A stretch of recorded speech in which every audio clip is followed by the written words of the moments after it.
প্রাক্তন স্বামী আরবাজ খানের বাবা হওয়ার খবরের মধ্যেই বলিউড তারকা মালাইকা আরোরাকে নিয়ে নতুন গুঞ্জন উঠেছে।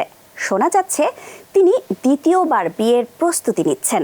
সম্প্রতি এক সাক্ষাৎকারে মালাইকা নিজেই এই ইঙ্গিত দিয়েছেন। সাক্ষাৎকারে মালাইকা বলেন, আমি বরাবরই ভালোবাসা এবং সম্পর্কে বিশ্বাসী, এমনকি বিয়েতেও। তবে আমার মনে হয় একটা মেয়ের বিয়ে করার আগে নিজেকে বোঝা এবং নিচের পায়ে দাঁড়ানো উচিত। তিনি আরও বলেন, তিনি খুব অল্প বয়সে বিয়ে করেছিলেন, যা তার উচিত হয়নি।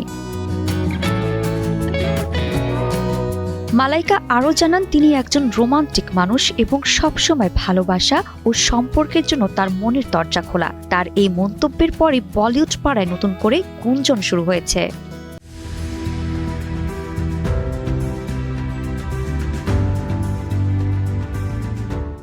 তবে কবে বিয়ে করছেন বা পাত্র অর্জুন কাপুরই কিনা এমন প্রশ্নের জবাবে মালাইকা কোনো মন্তব্য করেননি।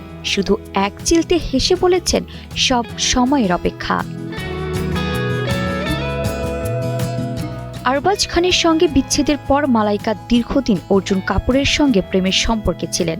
তবে গত বছর তারা দুজনেই নিজেদেরকে সিঙ্গেল বলে ঘোষণা করেন। এরপর থেকে মালাইকার নতুন সম্পর্কের গুঞ্জন উঠলেও এ বিষয়ে তিনি কোনো মন্তব্য করেননি।